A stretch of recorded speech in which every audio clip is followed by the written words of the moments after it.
Hey everyone, welcome back to my channel, or welcome if you're new.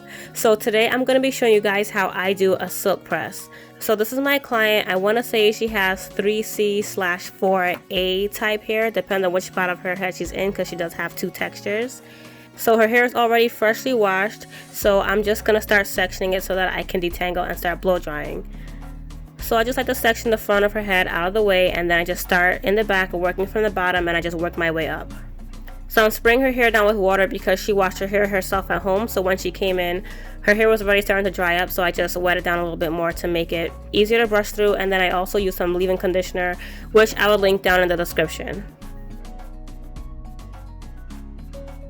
So I'm just detangling, starting from the ends, working my way up to the root, and I just do this little twisty thing and then I clip it up.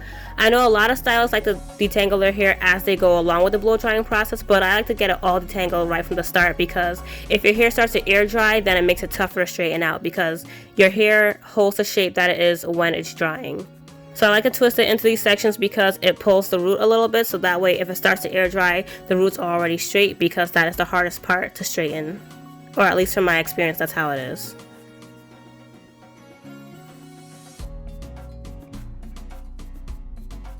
So again, just like when I'm detangling, I'm going to start my blow drying process from the back, in the bottom. And to me, blow drying is one of the most important steps to a good silk press. So when I'm blow drying hair, it's very important to make sure that you keep your nozzle or your concentrator facing downwards, like have it facing towards the ends of the hair, because that's the way that the cuticles in your hair are shaped.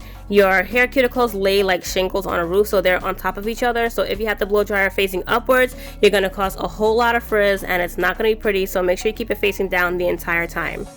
Also, the most important step with a good blow dry is to have a lot of tension. So for this hair type, I'm using a Denman brush, and that's usually my go-to brush. Sometimes I use round brushes. It honestly depends on the hair type that I'm working on.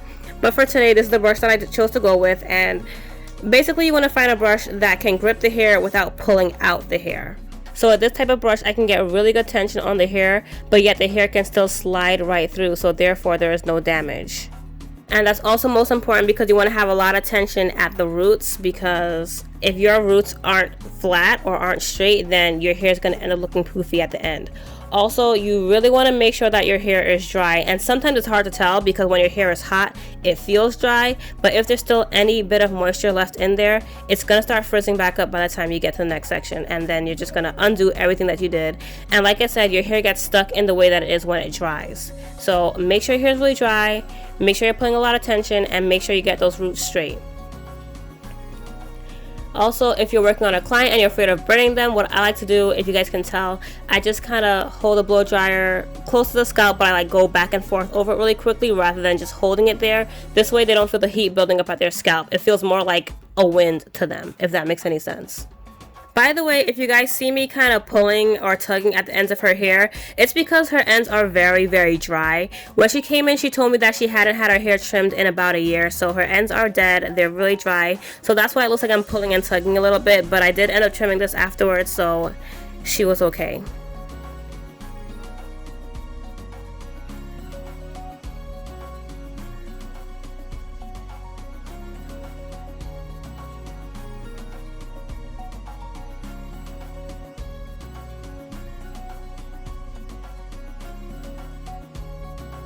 So here she is with her hair completely blown out.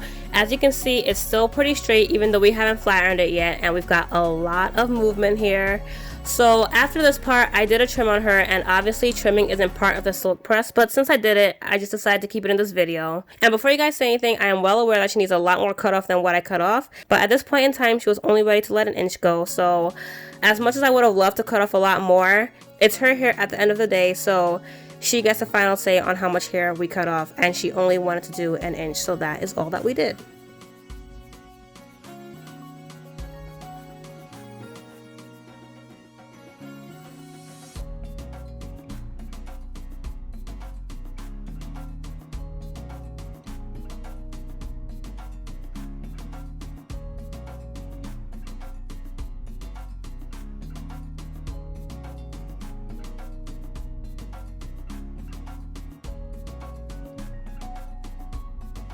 So again, I'm going to put the products that I'm using in the description, but you guys just saw me put some heat protector in her hair because protecting your hair from heat is very, very important to me.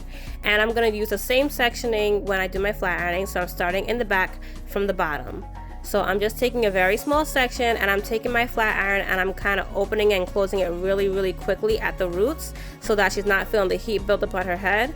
And then I'm slowly gliding it through the rest of that section, and I keep my comb right in front of the flat iron because it helps keep the hair tangle free, and also to me it just comes out a lot smoother. And when you're flat ironing hair, it's very important to hold the hair downwards just like when you're blow drying so that you get your hair to lay as flat as possible. By the way, quick side note, you guys might notice the screen brightness changing a lot, and that's because I was casting a lot of shadow as I was recording this, so I had to adjust the brightness as I was editing, so that's why the color is going to be distorted a little bit. But you guys can still see the quality in the work that I'm doing, so that's most important. So in case you guys are wondering, I use an Amika flat iron and it has titanium plates, and to me I prefer titanium over ceramic because I feel like it glides a lot smoother and it doesn't get a lot of buildup, and I feel like it's perfect for silk pressing.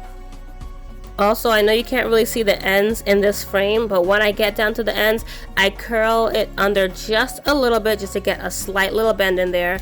Just because for me, I feel like when you're working with natural hair or curly hair and you flat iron it to the point where it's bone straight, the ends always look stringy. No matter how even and full your ends are, I just feel like flat ironing just makes the ends look a little bit stringy. So I feel like it looks a lot fuller and healthier when you just curl it in just a little bit, nothing too major.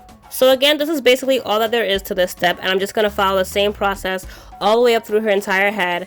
And I forgot to mention this before, but it's very important to find out where your client wants to part their hair before you even start blow drying it, because you want it to be sectioned that way so that your hair falls in that direction. So if they want a side part, make sure you blow dry with that side part. Don't only depend on the flat iron to do it, because sometimes the blow dryer can add a lot to the way your hair ends up being stuck, if that makes sense. So again, I'm just going to speed it up here because you guys get the point, so you guys can just sit back and watch me press this hair. One more thing I forgot to mention, I also only do one pass when I'm flat ironing hair. A lot of people have a habit of passing the flat iron 3 and 4 times, and it's really not necessary. As long as you have your heat set to where it needs to be, you really don't need to go more than once. I glide my iron a little bit slowly, and then I speed it up a little more at the ends just because your ends are a little bit more delicate. But one pass is all you need. Anything past that is just causing more heat damage. Just wanted to put that out there in case anyone didn't know.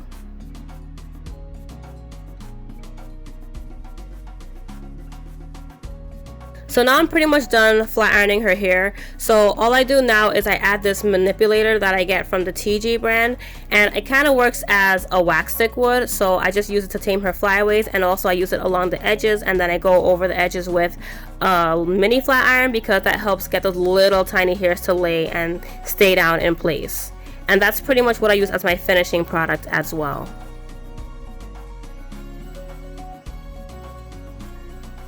So that is my silk press. That is how I do a silk press on all of my clients' hair. So I will leave my tools and products down in the description below. And if you guys enjoyed this video, please let me know in the comments and leave me a thumbs up.